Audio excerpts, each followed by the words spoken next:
ठीक है, शुरू करें। चलो ध्यान दो। हाँ, पेज नंबर 264 से कंटिन्यू कर रहे हैं, चैप्टर 12। और लास्ट हमने सेक्शन 235 देखा था। अब 236 है, इसके बाद उसकी स्टोरी समझ लेते हैं। 235 में जो हम बात कर रहे थे ना, power to acquire shares of shareholders dissenting from scheme. अब यहाँ पे अक्वायर करने की बात हो रही है, लेकिन डिसेंटिंग वाली सिचुएशन नहीं है, थोड़ा सा डिफरेंट है उसके कंपैरिजन में। अब यहाँ पे क्या हो रहा है कि ऑलरेडी कुछ शेयर होल्डर्स ने जो अक्यूमुलेट कर लिए शेयर्स या टुगेदर एक स्टेक होल्ड कर लिया, दैट इज अराउंड 90% और मोर, मतलब 90% से ज़्यादा शेयर्स तो आपने और आपके ग्रुप ने मिलकर ऑलरेडी अक्वायर कर ही लिए। अब जो रिमेनिंग शेयर्स हैं, जो होल्डिंग लेस देन 10% रह गया है या ऑलमोस्ट 10% रह गया है, आप ये कर सकते हो कि उन माइनॉरिटी शेयर होल्डर्स को एक ऑफर दे सकते हो। अब वो डिसेंटिंग कुछ नहीं है, उन्होंने भी स्कीम अग्री करी ली है, नॉट डिसेंटिंग काइंड ऑफ, लेकिन माइनॉरिटी में रह गए। अब क्या होता है ना, 90% शेयर्स आपके कंट्रोल में या आपके ग्रुप के कंट्रोल में है, तो आप सब लोग डिसीजन ले सकते हो जो मेजोरिटी आपके फेवर में होगा। बट कहीं ना कहीं वो 10% लोग हैं ना, आपके ग्रुप को बिलोंग नहीं कर रहे, और उनका ओपिनियन आपका ओपिनियन आगे जाके भी डिफर कर सकता है छोटी छोटी बातों पे। आप लोग ये चाहते हो कि क्यों ना हम 100% स्टेक अपने कंट्रोल में ले लें, तो इसके लिए एक ऑफर देने की बात हो रही है to the minority share holders. ये पॉइंट यहाँ पे रहेगा, ठीक है। तो यहाँ पे इनको एक अपडेट कर दिया जाएगा कि हम ऐसा इंटेंशन रखते हैं कि आपका जो भी स्टेक बचा है वो भी आप हमें सेल कर दो, और उसका जो भी प्राइस है, जो रजिस्टर्ड वैल्यूअर सजेस्ट करेंगे या जो वैल्यूएशन के हिसाब से होना चाहिए, उतना हम आपको आइडियली पे करने को रेडी। तो क्योंकि अब आपके पास कंट्रोल 10% से कम बचा है, तो you are minority shareholder. वैसे भी आपकी कंपनी में चलने वाली है नहीं, क्योंकि जो रिजोल्यूशन पास होगा, हम 90 लोग एक तरफ है, हम जो बोलेंगे वही रिजोल्यूशन फाइनल होने वाला है, तो अल्टीमेटली आपका बोला हुआ माना नहीं जाएगा।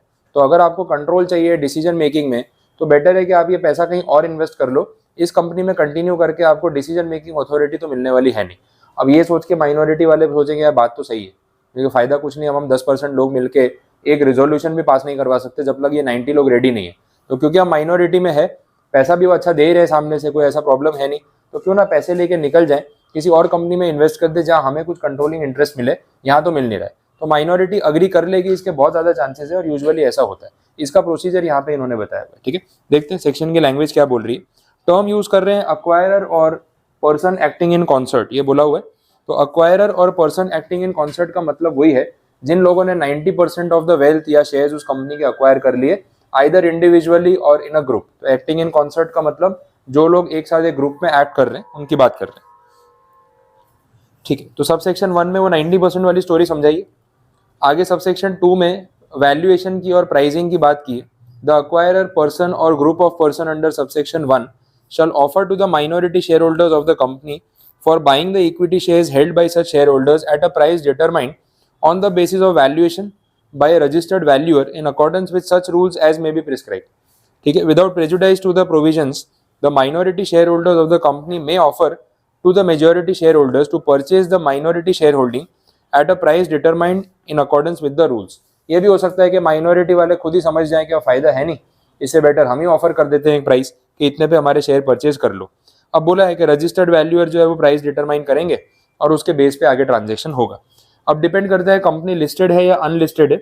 बोला अगर लिस्टेड कंपनी का मैटर है तो ऑफर प्राइस सेबी के जो रूल्स रेगुलेशंस हैं उसको ध्यान में रखते हुए कैलकुलेट किया जाएगा, और रजिस्टर्ड वैल्यूअर भी अपनी वैल्यूएशन रिपोर्ट मेंशन करेगा जिसमें वो उसको जस्टिफाई करेगा कि ये प्राइस सही है या गलत है या क्या रहेगा, तो उसका भी ओपिनियन मैटर करेगा।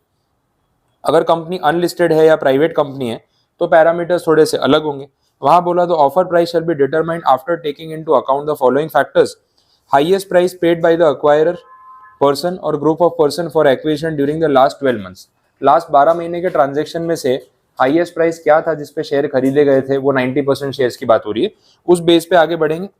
The fair price of shares of the company to be determined by registered valuer after taking into account the valuation parameters including return on net worth, book value of shares, EPS, PE multiple, ये सारे factors को consider करते हुए वो price calculate करेंगे। और ये usually stock market में कंपनी के वैल्यूएशन में ऐसा होता ही है कि ये सब फैक्टर्स देखे जाते हैं जो फाइनेंशियल फैक्टर्स आपने पढ़े होंगे, पीई रेशियो, प्राइस और अर्निंग्स का मल्टीपल, इंडस्ट्री का एवरेज, ये सब देखा जाता है। इसके बेस पे वैल्यूएशन रिपोर्ट तो देंगे ही ऑब्वियसली, उसके बेस पे आगे फिर कैलकुलेशन फाइनलाइज होगा। The majority shareholder shall deposit an amount equal to the value of shares to be acquired by them in a separate bank account to be operated by the company, whose shares are being transferred for at least 1 year for payment to the minority shareholders and such amount shall be disbursed to the entitled shareholders within 60 days. एक साल से जो bank account चल रहा है company का, उस bank account में आप सेपरेटली पैसे रख दो कि ये फंड हमने वो 10% शेयर्स को अक्वायर करने के लिए सेट असाइड कर दिया, और जैसे एक्विजिशन कंप्लीट हो जाएगा 60 डेज के अंदर अंदर वो शेयर होल्डर्स को उनके पैसे डिसबर्स हो जाने चाहिए, मतलब पेमेंट कंप्लीट करना है। तो 1 ईयर तक कोई पैसा साइड पे नहीं रखना है, वो अकाउंट की बात हो रही है कि बैंक अकाउंट 1 साल एटलीस्ट पुराना होना चाहिए और पेमेंट करने के लिए 60 डेज मिलेंगे। Provided that such disbursement shall continue to be made to the entitled shareholders for a period of 1 year, who for any reason had not been made disbursed within the said period of 60 days, or if the disbursement have been made within the aforesaid period of 60 days, fail to receive or claim payment। ये maximum time limit बोलिए, जो 60 days अपने normally देख रहे हैं ना, ये extend करके 1 साल तक जा सकता है। तो अगर फर्स्ट 60 डेज के अंदर अंदर पेमेंट नहीं हो पाया या कोई रिसीव करने नहीं आया, तो 1 साल के अंदर अंदर उसका पेमेंट उसको मिल जाए, इस चीज पे फोकस किया जाए। तो ये 1 ईयर वाली कंडीशन ध्यान रखना। Next, in the event of a purchase under this section, company who shares are being transferred shall act as the transfer agent for receiving and paying the price to the minority share holders. ये हमने कल भी देखा था, आपको ध्यान है कि वो डिसेंटिंग शेयर होल्डर्स के साथ हम डायरेक्ट बात नहीं करेंगे, कंपनी के थ्रू बात होगी।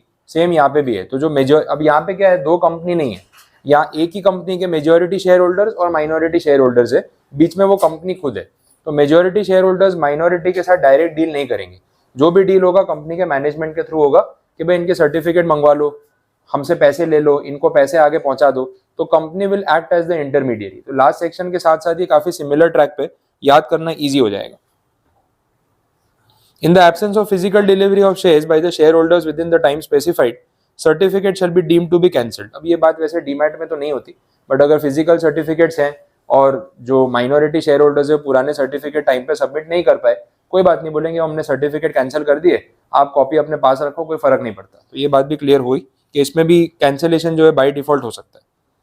इन the event of majority share holder requiring a full purchase and making payment of price by deposit with the company for any shareholder or shareholders who have died or ceased to exist, or whose heir, successor, administrator, assignees have not been brought on record by transmission, the right of such shareholder to make an offer for sale of minority equity shall continue and be available for a period of 3 years from the date of majority acquisition or majority shareholding।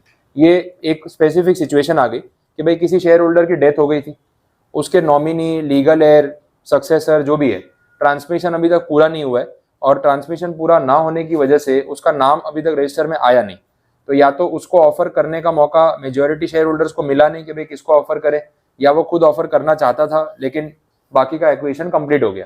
तो जो 10% share holders का acquisition की बात हो रही थी, उसमें से आप रह गए, बाकी सबके शेयर्स मेजॉरिटी ने अक्वायर कर लिए। रीजन ये है कि आपके पास जो शेयर है वो आपके फैमिली मेंबर के डिसीज होने पे आपके नाम पे ट्रांसफर होने थे, लेकिन ट्रांसफर होना बाकी था, इन बिटवीन बाकी का प्रोसेस हो गया।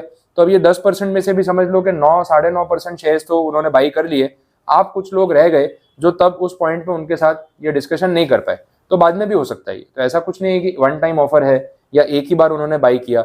जिसको परचेज करना था वो तो 100% कंट्रोल अक्वायर करने की कोशिश में था, आधा % भी बचा है तो वो क्यों छोड़ेगा, तो आप बाद में भी ऑफर कर सकते हो। तो ये चीजें नेक्स्ट 3 ईयर्स तक ओपन रहेंगी। 3 ईयर्स में कभी भी दोनों में से कोई भी पार्टी एक दूसरे को वापस ऑफर करके अपना स्टेक सेल कर सकती है। तो फ्लेक्सिबिलिटी रखिए, कोई बहुत प्रॉब्लम वाली बात नहीं है, ठीक है। सिचुएशन आपके सामने है कि ऐसा क्यों हो रहा है।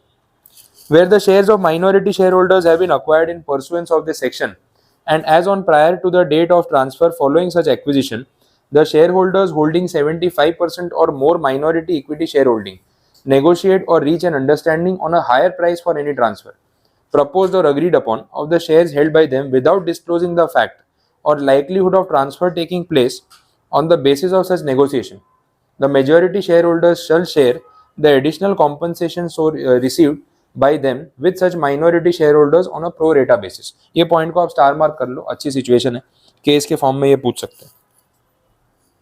इसमें हो क्या रहा है मैं सिंपल करके समझा देता हूँ, फिर आप पैराग्राफ वापस पढ़ना। इसमें ये बोल रहे हैं कि जो मेजॉरिटी शेयर होल्डर है, थोड़ा नंबर के साथ समझ लो आप।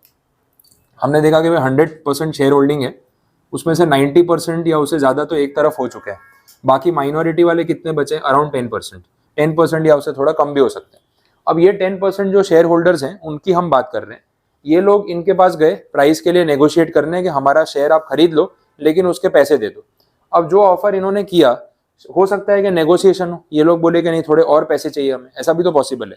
अब ये 10% लोग जो हैं वो सारे इनके साथ नेगोशिएट करने नहीं गए, ऐसी बात सामने आ रही है। बोला इसमें से 75%, जो 75% बोला है ना वो टोटल में से नहीं, इसमें 75% बोला है कि ये 10% लोगों में से एटलीस्ट 75% या उससे ज्यादा लोग इनके साथ नेगोशिएट करने गए और इनको बोला कि जो आपने प्राइस ऑफर दिया है ना वो प्राइस कम है, हमें और पैसे चाहिए, थोड़ा आप प्राइस जो है वो बढ़ा दो।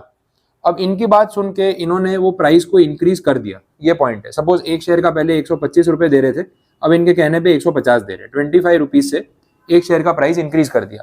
तो ये इंक्रीज प्राइस का बेनिफिट क्या सिर्फ इन लोगों को मिलेगा या पूरे 10% लोगों को मिलेगा? पूरे 10% को मिलेगा ना, क्योंकि नेगोशिएट करने ये लोग गए हैं लेकिन सबके बिहाफ पे गए होंगे और ये खुद आपस में मेजोरिटी है। तो बाकी के जो 25% लोग बचे, ऐसा नहीं कर सकते ना कि इन बेचारों को 125 रुपए मिले, इनको 150। बोले आप बात करने नहीं आए थे ना साथ में, इसलिए आपको नहीं देंगे और पैसे। बोले ये कैसी डील हुई, पैसे तो सबको सेम मिलने चाहिए। तो ऑब्वियसली इनके लिए भी जो प्राइस है वो 150 ही हो जाएगा जिस प्राइस पे इन्होंने नेगोशिएट किया। ये कंडीशन यहाँ पे इस पॉइंट में बताइए। अब आप पॉइंट पढ़ो वापस, इससे रिलेट करो, देखो समझ में आ रहा है कि नहीं। कुछ क्वेरी है तो बोलो, कुछ कंफ्यूजन क्लियर है? मेन ये 75% ध्यान रखना, इसका बोला हुआ है। पढ़ के ऐसा लगता है कि ओवरऑल है, बट ऐसा है नहीं। उन्होंने बोला 75% of the minority share holders, वो इसमें से हो गया। आगे देखते हैं next point. Where a share holder और the majority equity share holders fails to acquire full purchase of the shares of the minority, then the provisions of this section shall continue to apply to the residual minority equity shareholders, even though the shares of the company of the residual minority equity shareholder had been delisted and a period of 1 year of the or the period specified in the regulation has elapsed. In short, residual minority equity मतलब ये 10% में से जितने acquire कर लिए उन्होंने वो ठीक, अगर कुछ रह गए, आधा 1% 2% कुछ रह गए तो उनको रेजिडुअल बोला जा रहा है। तो बोला उनके लिए वो स्कीम अगले 1 साल तक मिनिमम ओपन रहेगी, और भी कोई टाइम लिमिट से भी अगर एक्सटेंड करता है तो वो एक्सटेंडेड टाइम लिमिट तक भी ऑफर, मतलब जो ऑफर है वो ओपन रहेगा। अभी ऐसे ही केस अपन ने पीछे देखा जब वो ट्रांसमिशन वाला प्रॉब्लम था, वहां बोला था ऑफर 3 साल तक ओपन रहेगा, और यहाँ पे बोला है कि ऑफर 1 साल तक ओपन रहेगा। वो पॉइंट में रीजन स्पेसिफिक थे कि भाई जो ओरिजिनल शेयर होल्डर था ये माइनॉरिटी वाले में से, उसकी डेथ हो गई थी, उसके लीगल एयर, सक्सेसर, असाइनी जो भी है उनके नाम पे ट्रांसमिशन होना बाकी था, और उस सिचुएशन में बाकी के शेयर होल्डर्स ने अपने शेयर इनको बेच दिए थे, कुछ लोग रह गए, तो वो अगले 3 साल में कभी भी बेच के वो ऑफर को कंप्लीट कर सकते हैं। लेकिन यहाँ जो बोला है जनरल पॉइंट है, अदर देन दैट, तो उसमें नॉर्मल टाइम लिमिट 1 ईयर की रहेगी, ये बोला हुआ है। Residual minority equity share holders उसके लिए नाम यूज कर रहे हैं, क्लियर है? तो इसके साथ आपका 236 पूरा कंप्लीट है। नेक्स्ट देख लेते हैं अगले सेक्शन में क्या स्कीम है। 237 में टेक्निकल चीजें हो गई, अभी थोड़ा सिंपल हो जाएगा आगे। 237 में सेंट्रल गवर्नमेंट के पावर की बात हो रही है, to provide for amalgamation of companies in public interest. यहाँ सेंट्रल गवर्नमेंट अपना पावर यूज कर सकती है, उनको अगर लगता है कि पब्लिक इंटरेस्ट को ध्यान में रखते हुए 2 कंपनीज का अमालगमेशन हो जाना चाहिए, क्योंकि इंडिविजुअली ये सस्टेन नहीं कर पाएंगी और इन्वेस्टर्स का लॉस होगा, तो वो ऐसा एक्शन ले सकते हैं। और पब्लिक सेक्टर बैंक्स में तो इन्होंने ऐसा जो डिसीजन है वो रिसेंट टाइम्स में लिया ही है, जहाँ पे छोटी छोटी लॉस मेकिंग सरकारी बैंक्स को बड़ी बड़ी बैंक्स के साथ मर्ज कर दिया। इसमें बड़ी बैंक्स में SBI, PNB ये सारी बैंक्स थी, और छोटी छोटी बैंक्स में ओरिएंटल बैंक ऑफ कॉमर्स है, बैंक ऑफ इंडिया है, ये सब छोटी अथॉरिटीज को बड़े बैंक के साथ मर्ज कर दिया। तो 10 पब्लिक सेक्टर बैंक्स को 4 में मर्ज कर दिया। रीजन वही था कि इंडिविजुअली ये सस्टेन नहीं कर रहे थे। अब वो बैंक वाले रेडी नहीं भी थे मर्जर अमालगमेशन के लिए। PNB और SBI तो खुश नहीं होगा, क्या लॉस मेकिंग एंटिटी हमारे साथ मर्ज करके हमारे बुक्स खराब कर रहे हो आप, लेकिन कोई चॉइस नहीं है। तो वहां पे ऐसा पावर गवर्नमेंट यूज कर सकती है अगर पब्लिक इंटरेस्ट में नेसेसरी है तो। अपॉर्चुनिटी कुछ मिलेगी अपोज करने की, ऐसा कुछ बोला है तो देख लेते हैं।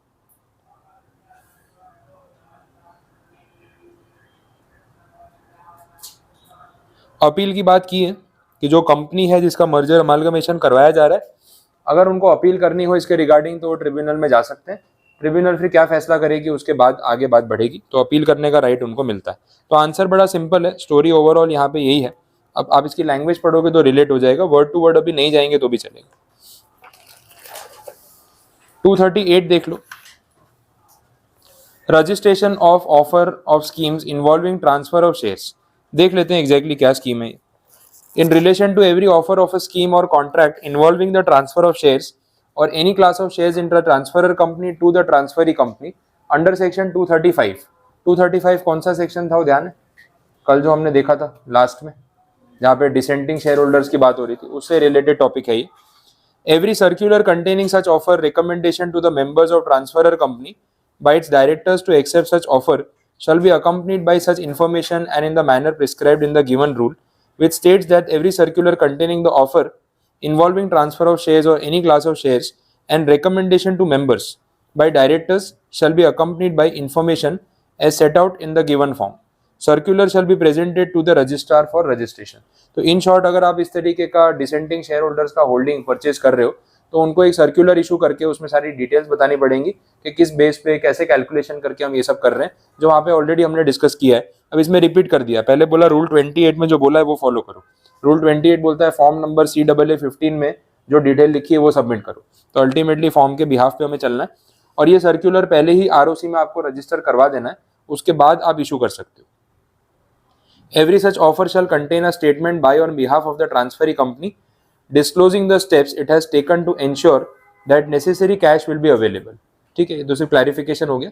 Every circular shall be presented to the registrar for registration and no such circular shall be issued until it is so registered, provided that the registrar may refuse for reasons to be recorded in writing to register any such circular which does not contain the information required to be given under the given clause or which sets out information in a manner likely to give a false impression and communicate such refusal to the parties within 30 days of the application. ठीक है, तो यहाँ पे बोला है registrar refuse कर सकते हैं अगर उनको लगता है कि ये चीज़ करेक्ट नहीं है और कोई फॉल्स इंप्रेशन क्रिएट हो रही है तो वो डिनाई कर सकते हैं और इसके बारे में कम्युनिकेशन पार्टीज को 30 डेज के अंदर अंदर किया जा सकता है. अगर आप रजिस्ट्रार के डिसीजन से या एक्शन सेटिस्फाइड नहीं हो तो ट्रिब्यूनल में जाने का पावर आपके पास है, वो भी नेक्स्ट पॉइंट में क्लैरिफाई कर दिया. Director who issues a circular which has not been presented for registration and registered under clause C shall be punishable with fine. तो ये पेनल्टी डायरेक्टर पे लगेगी. एक तो आपने सर्क्यूलर जो है वो इशू किया लेकिन रजिस्ट्रेशन के लिए उसको ROC में प्रेजेंट नहीं किया तो वो पेनल्टी आपके ऊपर आ सकती है. अमाउंट आपके सामने 25,000 से लेके 5 लाख रुपीज तक. नेक्स्ट 239 में preservation of books and papers of amalgamated companies. कब तक संभाल के रखना है, कोई ड्यूरेशन है? पहले तो बोला सेंट्रल गवर्नमेंट की प्रायर परमिशन लेनी पड़ेगी डिस्ट्रॉय करने से पहले और अदरवाइज. ठीक है, इतना ही बोला ना, ड्यूरेशन तो कुछ बोली नहीं. तो परमिशन के बिना आप डिस्ट्रॉय नहीं कर सकते, ये बता रहे हैं. और लास्ट में liability of officers in respect of the offences committed prior to merger amalgamation, वो तो कंटिन्यू रहने ही वाला है ना. मर्जर अमालगमेशन के पहले के जो केस चल रहे होंगे वो बंद तो होंगे नहीं, तब के लिए तो लायबिलिटी ऑफिसर्स पे आ ही सकती है. ठीक है, तो चैप्टर 12 का पार्ट A आपका इसके साथ कंप्लीट.